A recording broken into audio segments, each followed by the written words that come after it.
بسم الله الرحمن الرحيم الحمد لله الذي ليس لقضائه دافع ولا لعطائه مانع الذي حفظتني في المهد طفلا صبيا ورزقتني من الغضاء لبنا مريا الذي لا إله إلا هو إلها واحدا أحدا فردا صمدا قيوما ولم يتخذ صاحبة ولا ولدا أرسل رسوله بالهدى ودين الحق ليظهره على الدين كله ولو كره المشركون والصلاة والسلام على أشرف الخلائق أجمعين البشير النذير والسراج المنير الذي سمي في السماء بأحمد وفي الأرض بأبي القاسم محمد. اللهم صل على محمد وآل محمد وعلى آله الطيبين الطاهرين المعصومين المذلومين المنتخبين المنتجبين الذين كلامهم نور وأمرهم رشد ووسيتهم التقوى وفعلهم الخير وعادتهم الإحسان وسجيتهم الكرم لا سيما على مهدي هذه الأمة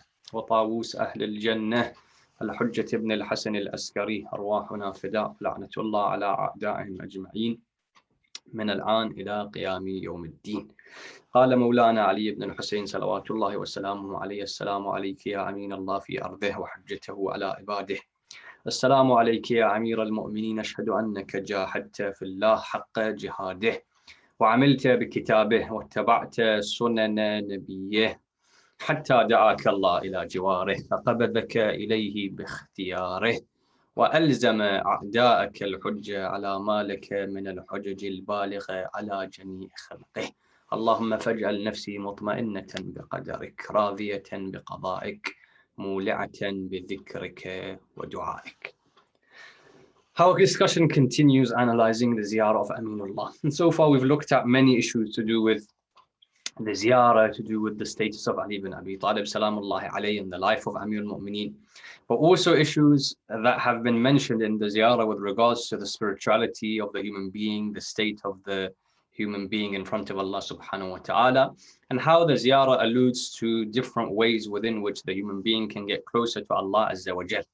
And yesterday we looked at the statement of Allah subhanahu wa ta'ala taking the soul of Amir al-Mu'mineen salamullah alayhi. For Imam Sajjad bears witness that the holy Imam Amir al-Mu'mineen followed the Quran and Sunnah and struggled in the way of Allah subhanahu wa ta'ala until Allah subhanahu wa ta'ala calls Amir al-Mu'mineen to his jiwar.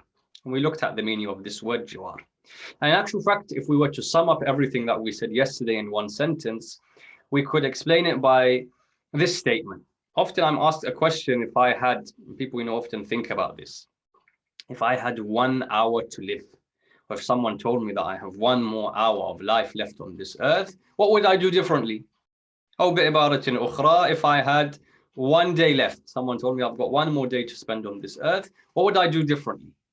And everyone would have something that we would pray more, gain more knowledge, do istighfar, make amends with this person or that person. But when it comes to the life of Amir al-Mu'mineen, the gist of what Imam Sajjad alayhi salam was saying is that even if you told Ali ibn Abi Talib alayhi salam, Ya Abul Hasan, you have 1 hour left or 1 day left, he would do nothing differently.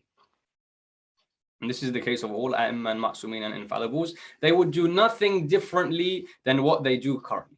This was the status of the lives of the likes of Ali ibn Abi Talib alayhi salam and others, always ready for death, and never would they change their character, for their character is the same, struggling in the way of Allah subhanahu wa ta'ala. The sentence then that we wish to analyze today is the next one after the one we spoke about yesterday, حَتَّى دَعَاكَ اللَّهُ إِلَى جِوَارِهِ. Imam Sajjad says, فَقَبَذَكَ إِلَيْهِ بِاخْتِيَارِهِ. And Allah subhanahu wa ta'ala, he calls you to his jawar. We explained what it means, to his proximity, to his protection. فَقَبَذَكَ إِلَيْهِ بِاخْتِيَارِهِ. And Allah subhanahu wa ta'ala grasped and took your soul towards himself with his own will. And here a number of questions arise as to what was meant by this statement, as well as the statement afterward, which inshallah we shall also discuss. فَقَبَذَكَ إِلَيْهِ بِاخْتِيَارِهِ. And Allah subhanahu wa ta'ala grabbed and took your soul towards him with his own ikhtiyar. So the question that the people that have written commentaries on the ziyarah have asked is that Allah subhanahu wa ta'ala, when he takes someone's soul, he always does it with his own free will and own choice. It can never be that Allah subhanahu wa ta'ala doesn't do something with his own ikhtiyar and with his own free will and choice and wanting to do that. In fact, if Allah subhanahu wa ta'ala doesn't want something to happen, it won't happen. And if He wants for something to happen, it will take place. This was the meaning of when we call Allah subhanahu wa ta'ala Qadir. And we say that Allah subhanahu wa ta'ala is all powerful. Another meaning of that is in sha'a fa'al, in lam yasha lam yaf'al. If Allah subhanahu wa ta'ala wishes for something to take place, He does it, He's able to do it. And if He doesn't want something to take place, He doesn't do it, it doesn't take place. And so whenever Allah subhanahu wa ta'ala takes, Allahu yatawaffal anfusa hina mawtaha, whenever Allah subhanahu wa ta'ala takes the soul of someone, this is with His own ikhtiyar, His own free will and Allah's choice. For it cannot be that something happens without the ikhtiyar and the choice of Allah subhanahu wa ta'ala. And this is the belief that of course we have, especially in the madhab of Ahlul Bayt alayhim salam. And so the commentators began to ask this question, what exactly was meant when Imam Sajjad said that Allah took your soul with His own choice. For whenever Allah takes someone's soul, it's with His own choice, Allah's own will and choice. Why did He mention it here in this case? And in actual fact, what the Imam Salamullah alayhi was highlighting towards, la'allahu, what the ulama have mentioned, is that sometimes a person, he, for example, struggles in this life and in his moment of death because this was a punishment from Allah subhanahu wa ta'ala. This person, he committed sins, for example. At that moment, Allah subhanahu wa ta'ala decides to take his soul at a certain moment in time because that person committed sins, was disobedient. So one type of death is that the death is, for example, difficult. And that person's soul is taken at that time, as we spoke about some issues yesterday as to why lifespan is shortened. His soul is taken at that time because that person committed sins. This is a form of punishment for that person's sin. So one type of death is when a person has committed sin, the death may be difficult, and there's a certain moment in time when Allah subhanahu wa ta'ala takes his death. This is one group. For example, we are told if a person doesn't do silatul rahim and have good relationships with his family members and near relatives, then lifespan is shortened. If someone's life, therefore, is taken at that moment in time as a short life, the reason why Allah subhanahu wa ta'ala takes their soul is because of the sins that they have committed. So that's one group. The second group is that the reason why they passed away is because they were unhealthy. They didn't look after their body. They had certain illnesses that they brought upon themselves. Allah subhanahu wa ta'ala follows the system of cause and effect. This person, for example, didn't eat well. This person didn't used to take care of his health and diet. I take his soul at this moment in time. But Amir al-Mu'mineen salamullah alayhi, neither is his death based on a punishment from Allah subhanahu wa ta'ala. For Amir al-Mu'mineen is not only ma'soom, he's the father of the Imam alayhi salam. Nor is it because of his health that he had, for example, he didn't take care of his health, and because of that, he died at a certain age. Rather, the only reason why he died at the moment that he died is that Allah subhanahu wa ta'ala called him towards him. Because it could have been that Ibn Muljam strikes Amir al-Mu'mineen salamullah alayhi, yet he recovers, but he didn't recover. It could be that he's struck, he's given medicine, he becomes better, and he dies, for example, 20 years later. But he died at that moment in time. Neither was it because of punishment, nor was it because of atharud dunyawiyya, issues of the dunya, and, for example, not taking care of his health. Rather, it's because فَقَبَذَكَ إِلَيْهِ بِاخْتِيَارِهِ, Allah subhanahu wa ta'ala's ikhtiyar and will was present at that moment in time. And in this regard, when we look at this idea of Allah subhanahu wa ta'ala taking everyone's soul with his ikhtiyar, the ulama tell us that there are three different groups of people and their souls are taken in these three different ways in relation to the will of God and the state of that human being. And this will help us to understand how Allah subhanahu wa ta'ala takes the soul of Amir al-Mu'mineen alayhi salam as mentioned in this siyar. Three groups of people. The first group of people include a few anbiya only, where Allah subhanahu wa ta'ala allowed them to be able to only pass away into the next world when they will. So Allah subhanahu wa ta'ala's will is always there, but Allah subhanahu wa ta'ala says, I will only take your soul when you are happy. For example, Nabi Musa alayhi salam were told, Allah subhanahu wa ta'ala was asked by Musa salamullah alayhi, Musa said, only when I'm ready and happy and pleased to go to the next life and go into the akhirah, take my soul. So Allah subhanahu wa ta'ala said, no problem. Whenever you wish, this is something I'll give you. Whenever you wish to leave this world, I'll take your soul. As long as you don't wish to die, I won't take your soul. So they saw that Nabi Musa alayhi salam, because of his young daughter that he was leaving behind, and he was worried for her. Why I'd say that Musa alayhi salam was worried that when he passes away, this young daughter of his may not be taken care of by his cousins, uncles, aunties. They may not take care of his daughter. And so he was worried about what will happen to her after he dies. And so because of this, Musa alayhi salam was never wishing death, was never wanting death. Until one moment in time, Allah subhanahu wa ta'ala wanted to, in actual fact, take his soul and wanted to show him the sweetness of the death of a believer and the sweetness of the akhirah for a mu'min and believer, let alone a prophet of God.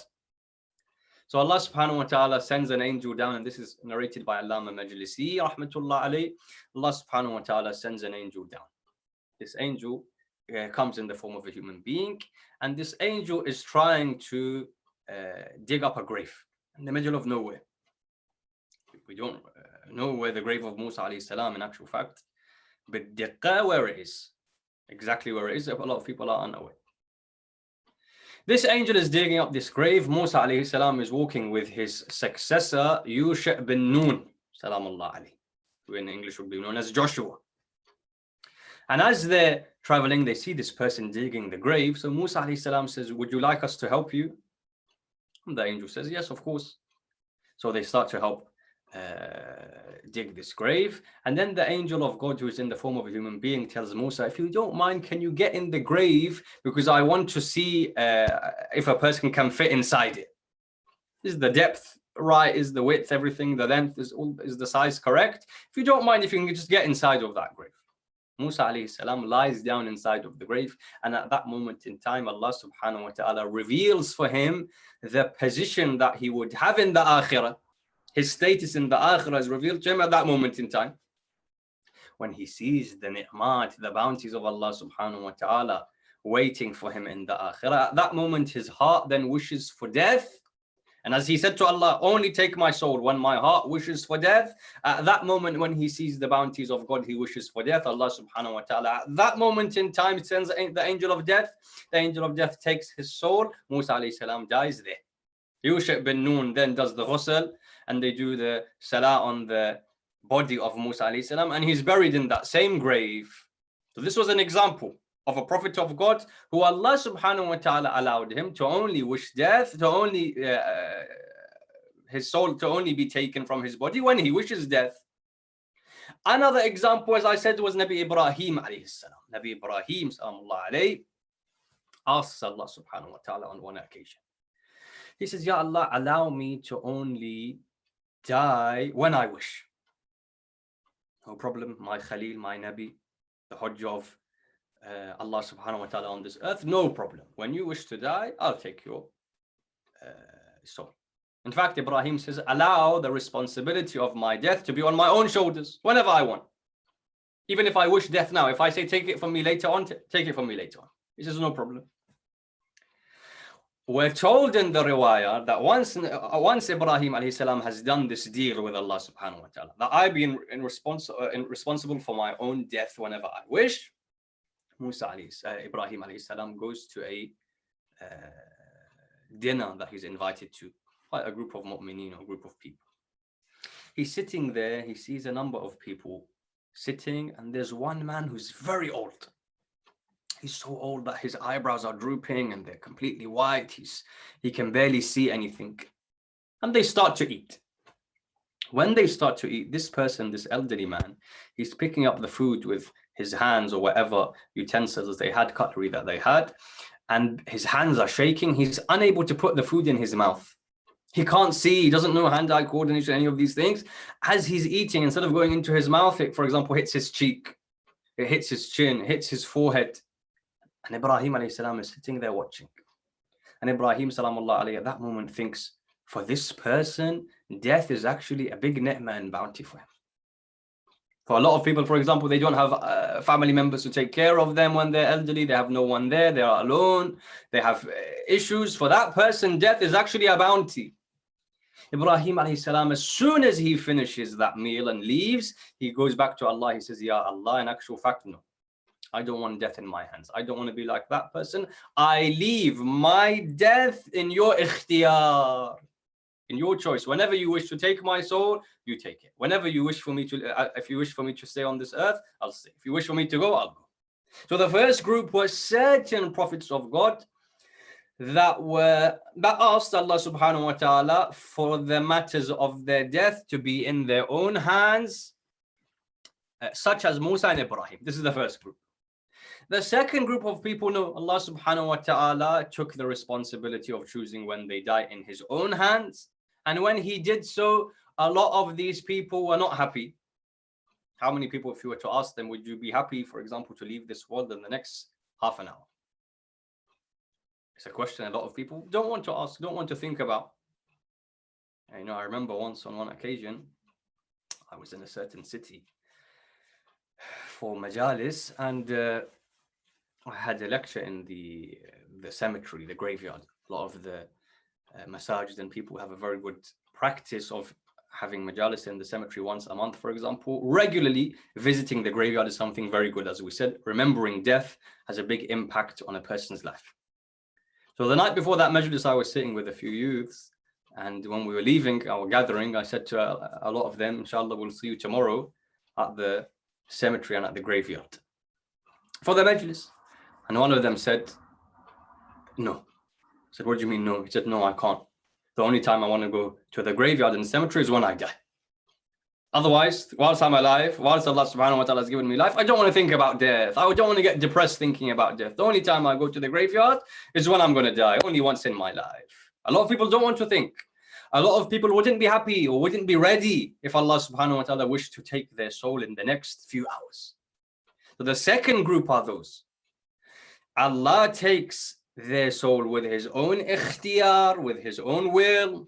Not like the previous case when he allowed certain prophets to choose when they die. He gave it to, the responsibility is on his own shoulders, metaphorically. Yet the person who is about to die is not happy. Most of us were not happy if Allah subhanahu wa ta'ala was to take my soul at a certain moment in time. Even if I've lived hundreds of years on this earth, I'd still have wished for longer life. The third group are some mu'mineen, and those that include the anbiya and other infallibles and a'immah, which are those that Allah subhanahu wa ta'ala takes their soul with his own ikhtiyar, with Allah's choice and will. However, when he takes it, that person, that prophet of God, that ma'soom, that believer is completely happy and content with Allah's choice.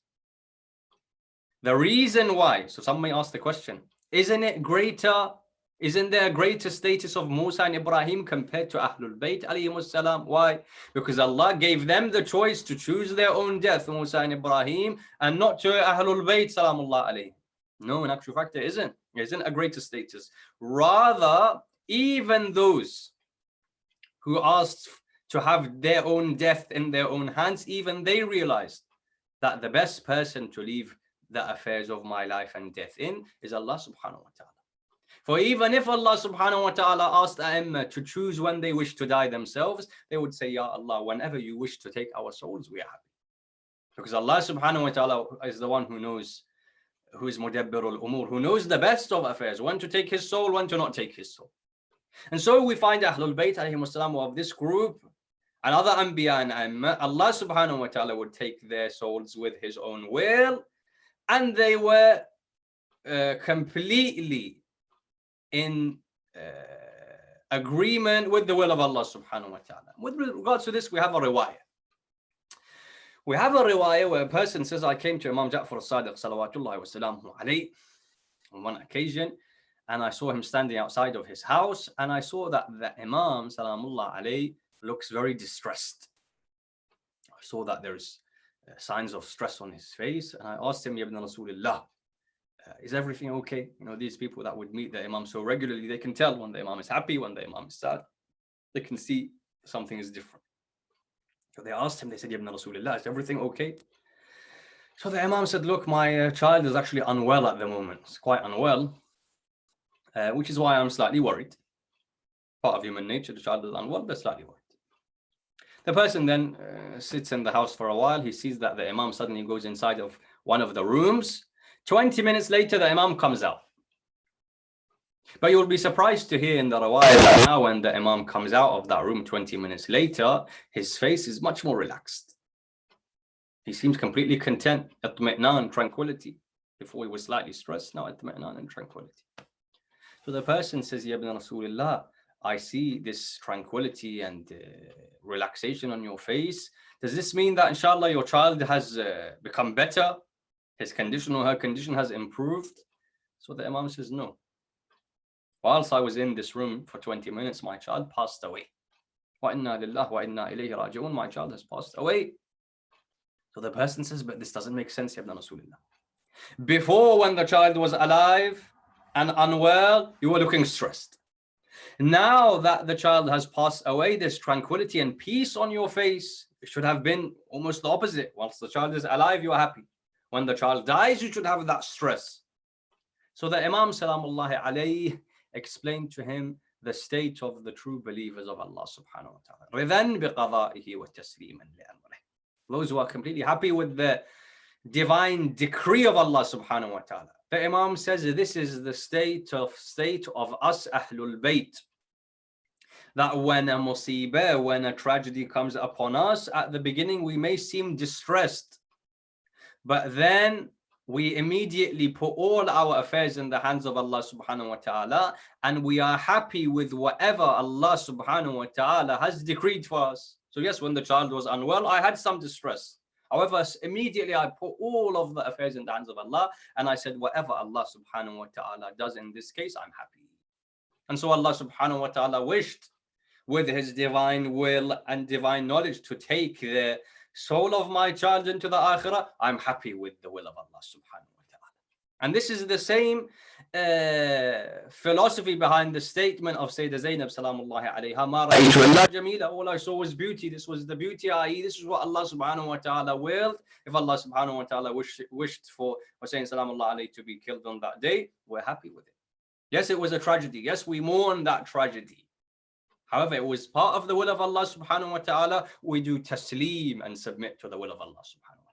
And this is also why Amir al-Mu'mineen, on the night that Allah subhanahu wa ta'ala فَقَبَذَكَ إِلَيْهِ بِاخْتِيَارِهِ, on the night that he struck and his soul begins to leave his body, that he would say, لَا مَفَرَّ مِنْ قَضَاءِ اللَّهِ. There's no running away from what Allah subhanahu wa ta'ala has decreed. Therefore, we understood from the statement فَقَبَذَكَ إِلَيْهِ بِاخْتِيَارِهِ what was meant by bikhtiyar, and how there are three groups of people with regards to death. And the third were those whom Allah subhanahu wa ta'ala takes their soul with his own ikhtiyar, and they're happy with whatever, and they have submission to whatever Allah subhanahu wa ta'ala wills. The ziyarah then goes on. وَأَلْزَمَ أَعْدَاءَكَ الْحُجَّ عَلَى مَا لَكَ مِنَ الْحُجَجِ الْبَالِغَةِ عَلَى جَمِيعِ خَلْقِهِ. And Allah subhanahu wa ta'ala made incumbent upon your enemies the proof. عَلَى مَا لَكَ مِنَ الْحُجَجِ الْبَالِغَةِ عَلَى جَمِيعِ خَلْقِهِ.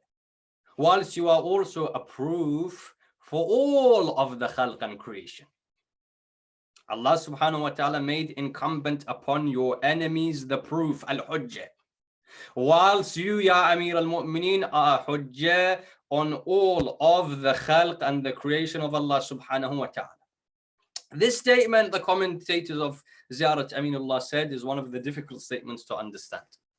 Which is why Allamatul Majlisi explains what exactly is meant by the statement وَأَلْزَمَ أَعْدَاءَكَ الْحُجَّ عَلَى مَا لَكَ مِنَ الْحُجَجِ الْبَالِغَةِ عَلَى جَمِيعِ خَلْقِهِ. Before I can go to explain that, I wish to give an example so that we can better understand what exactly is meant by hujjah and proof.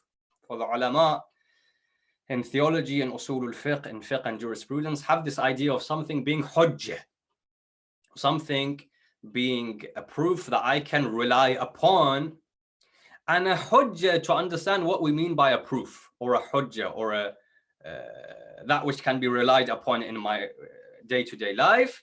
We understand that hujjah has a number of key qualities, that which is classified as a hujjah. So let me give an example to clarify what is meant. Let's say I have a glass in front of me. I don't know what's inside this glass, and I see a riwayah let's say the riwayah, the hadith is authentic, and we can classify this riwayah as proof, as hujjah. In front of God, this is a proof. If Allah subhanahu wa ta'ala asks me why I did this, I've got this proof to justify. That riwayah, let's say this is of course only an example. That riwayah says that which is in front of you, which you are about to drink, is apple juice. No problem, I began to drink it. It turns out that it wasn't apple juice, it turned out to be alcohol. For whatever reason, the riwayah said one thing, it turned out to be something else. No problem. It's not like the Imam told me that. The Imam can never be wrong. Because I acted on that which is hujjah and a proof in the eyes of God, Allah subhanahu wa ta'ala won't punish me. For if Allah subhanahu wa ta'ala asks me, why did you drink alcohol? I said, I didn't know. The riwayah told me it's not alcohol, I didn't know. If I knew it and I drank it, that was a separate story. So one quality of that which is a hujjah and proof is that it saves a person from adhab. As I explained before, when Allah subhanahu wa ta'ala asks me, why did you pray in this way? I'll say, because the Imam alayhi wasalam taught me to pray in this way. This is a proof that I can place in front of Allah subhanahu wa ta'ala, and Allah subhanahu wa ta'ala won't punish me for anything due to me acting on that proof. The second scenario is that they told me that which is in front, the riwayah said that which is in front of you is alcohol. The proof came, that which is in front of you is alcohol. I drank it anyway. Now in the akhirah, Allah subhanahu wa ta'ala can say to me, I gave you the proof in the first place. Now you've got no excuse as to why you drank it. If you didn't know, if two people came to you and told you this isn't alcohol, then you drank it and it turned out to be alcohol, you were jahil, you were unaware, you forgot, all of these things would protect you from adhab and punishment. But here, two people came, or here the riwayah came and told you that which is in front of you is khamr, is alcohol, is wine. The proof was there, you drank it anyway, now you've got no excuse. Now the hujjah, the proof is incumbent upon you, now you are worthy of punishment. Therefore, we understand that al-hujjah, that which is proof in the eyes of Allah subhanahu wa ta'ala, has two perspectives. One is that the hujjah, when acted upon, saves you from punishment.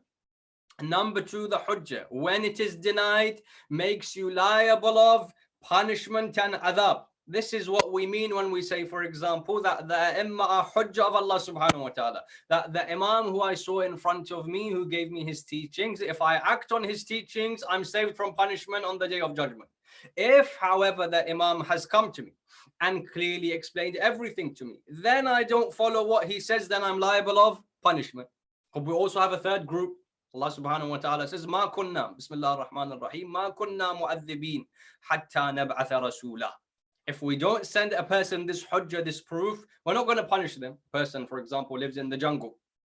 He has no idea of what is God. He has no prophet of God. He has no Rasul. He has no messenger, no Imam, no infallible. He had no way to understand Allah subhanahu wa ta'ala. That person, his story is different. But once the hujjah is in front of you, the proof is in front of you, then we have these two qualities of that which is a proof. Oh, if we've understood that, now we can understand this statement. وَأَلْزَمَ أَعْدَاءَكَ الْحُجَّةِ. The proof was made incumbent upon your enemies. Number one, who are enemies of Amir al-Mu'mineen?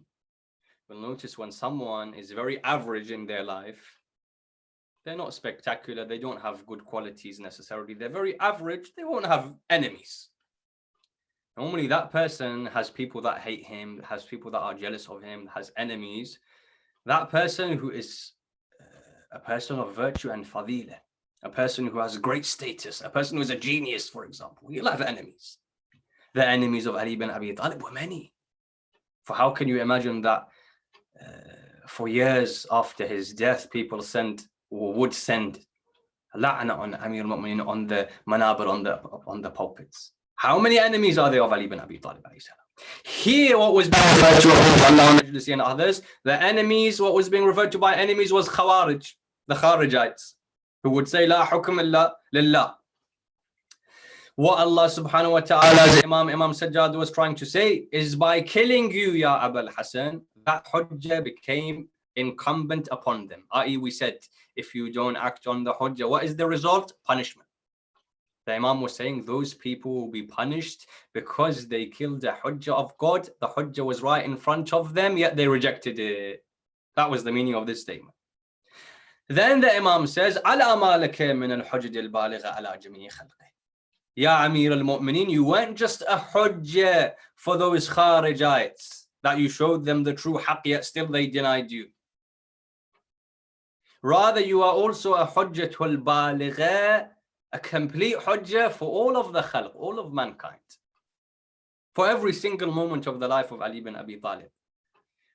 Every single action that he did, every single prayer that he performed, the way he would eat, the way he would stand, the way he would sit, everything was taking a person to Allah subhanahu wa ta'ala. Every single action of his was a manifestation of Tawheed, and was that which took a person closer to understanding the Tawheed of Allah Azza wa Jal. And I want to give you one example of how he was Al-Hujjatul Baligha. We're told in Kufa, those 3 or 4 years that Amir al-Mu'mineen Salamullah alayhi is a Khalif of the Muslimin. Whilst he's a Khalif, we're told that on one occasion, a person comes and gives certain things to him as part of Baytul Mal, as part of the treasury of the Muslimin, that which is to be given to the poor and the needy and the orphans, and that which is to be distributed in the right way. He's given a lot of things. So he's given money, he's given a sword, he's given a shield, he's given a whole number of things. The aada and the habit and the practice of Ali bin Abi Talib was such that when he would be given these things to distribute as part of the Baytul Mal, he normally goes out in the night time and distributes it to those who wish, and he distributes some in the daytime. He goes at night because he wishes to give it to the person who needs it as quickly as possible. Not that I keep it and I delay it and give it to them later. Someone needs something now, and the rightful owner of this money, give it to them as quickly as possible. So Abu al-Hasan alayhi salam goes out in the night time. He gives whatever he can from this money from Baytul Mal to the poor and needy of Kufa, until he comes back and he sees this shield that a person would use to protect themselves.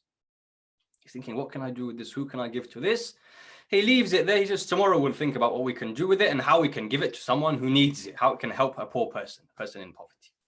Ala kulli hal, Amir al-Mu'mineen Salamullah alayhi comes the next day. He enters into the treasury. He sees that the shield is missing, i.e. someone has stolen it. Now, with the knowledge that he has of Imamah, Allah subhanahu wa ta'ala gives the holy A'immah alayhim wasalam knowledge of ghaib. He leaves thinking about it, and he goes walking through the market, because we're told that Ali bin Abi Talib alayhi salam often, to make sure that people are sticking to the rules of the Sharia in their business, in their day-to-day trade, he walks with a number of people of his companions in the market, making sure that no one is stealing, if someone has a fiqhi issue, whatever it may have been. On this occasion, Ali bin Abi Talib is walking alone. He's walking through the market when he sees this shield. Now, it's one of a kind.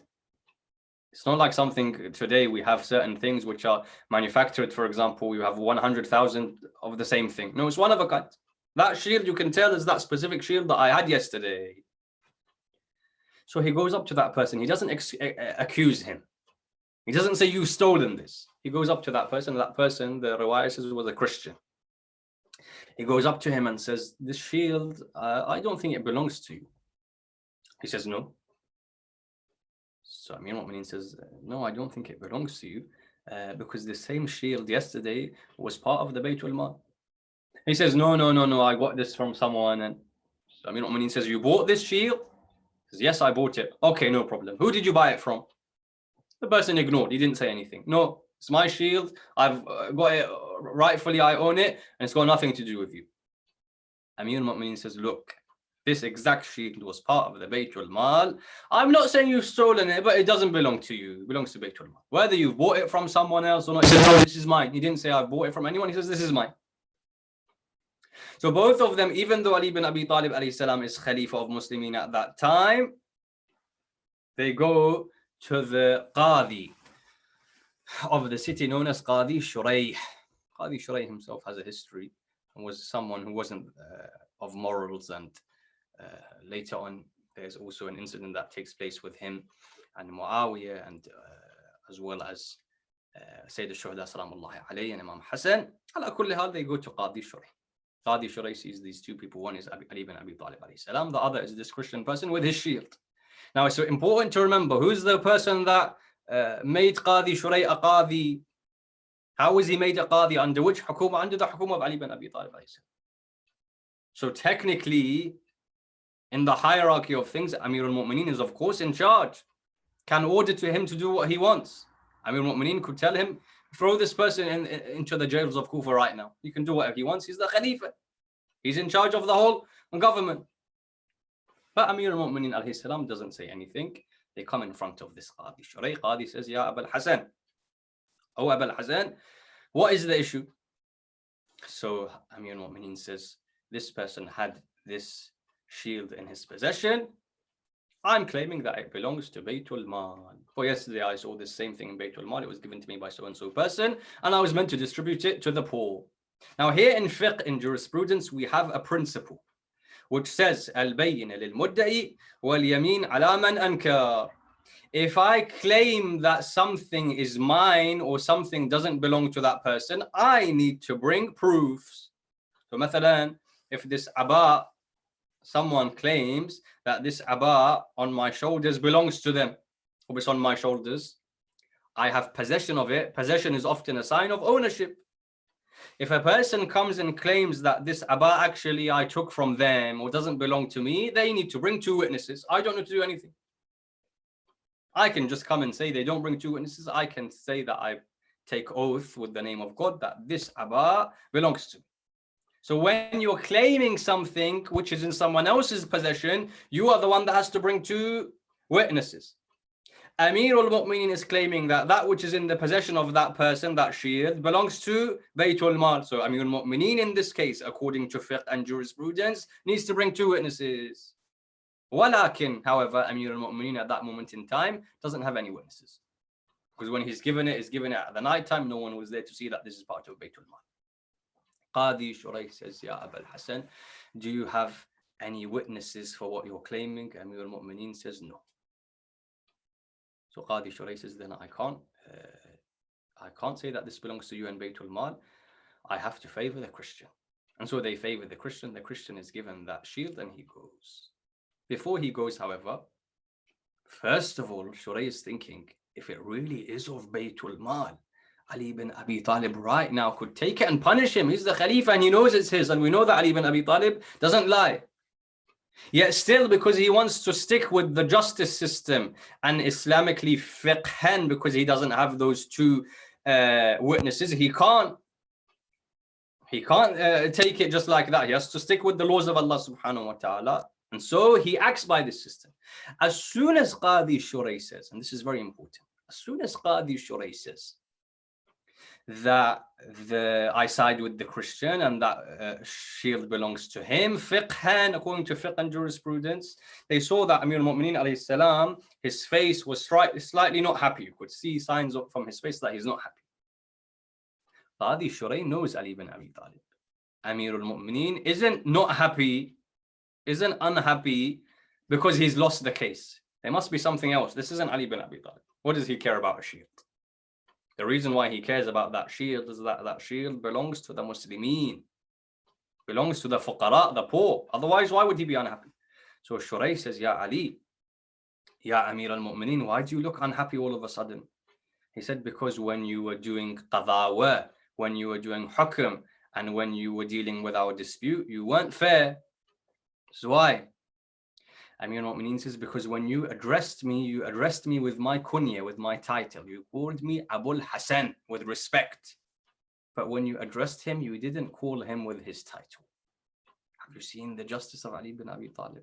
Even though that person has unlawfully taken that which belongs to the Muslimin, yet still Amir al-Mu'mineen is not happy that that qadi, that judge, addresses him with respect and doesn't address this Christian person also with the same respect. Ali ibn Abi Talib says, don't do this from now on. And we have this in the ahkam of qadawa and being a judge, how you should deal with people with equal respect. If you called me Abu al-Hasan, you call him whatever he was, Abu whatever he was, with his kunya and title. As soon as that happens, Amir al-Mu'mineen tells the person, take this shield that you claim is yours, and he goes. Walakin fil waqi', in reality, that person knows that the shield doesn't belong to him. He knows that he stole it from Baytul Mal. And so he's thinking, even though I stole this shield, and even though this man is the Khalifa and has all the power in his hands to punish me, yet still this man has so much adala. Yet still this man has so much justice that he abides by the laws that Allah subhanahu wa ta'ala gives to him. A few hours later, what was I saying? Amir al-Mu'mineen is a hujjah of Allah on this earth. Ala ma laka min al-hujaj al-baligha ala jami'i khalqih.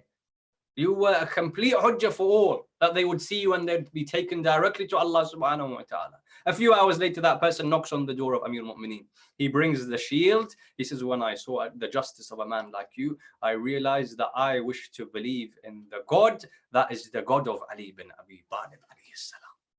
That person who has this much justice and adala, the deity that he worships and believes in, I wish to worship and believe in that same deity. And so this person at that moment in time says, Ashhadu an la ilaha illallah. Amirul Mu'mineen was Hujjatul Baligha.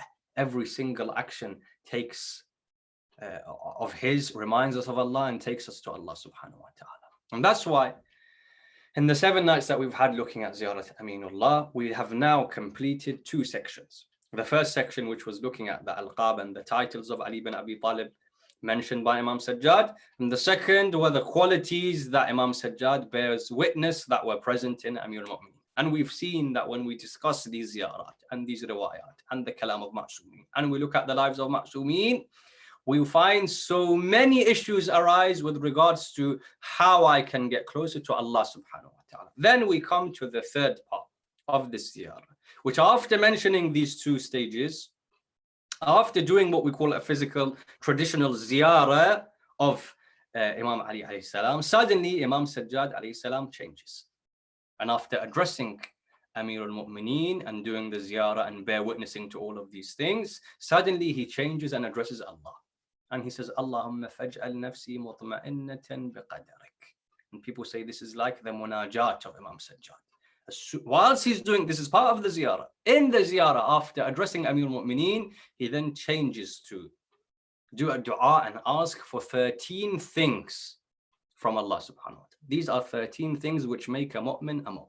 These are 13 things which make a believer a believer. These are 13 things which take a person closer to Allah subhanahu wa ta'ala. What are those 13 things?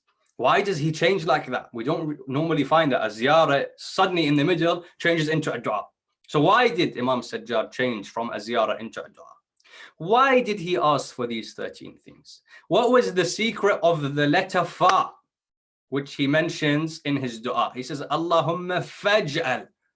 After doing the ziyarah, he says, oh Allah, therefore, give me these 13 things. Why did he say therefore? And what did these mean?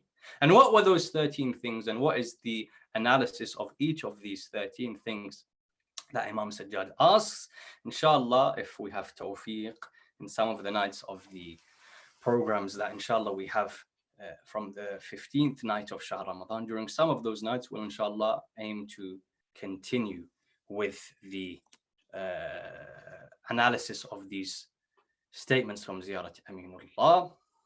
We pray to Allah subhanahu wa ta'ala to allow us to be able to benefit from these nights of Shahr Ramadan, and most importantly to be able to gain proximity to Allah subhanahu wa ta'ala and gain the pleasure of his hujjah on this earth. صاحب العصر والزمان وآخر الدعوانا أن الحمد لله رب العالمين وصلى الله على سيدنا نبينا محمد وعلى الطيبين الطاهرين.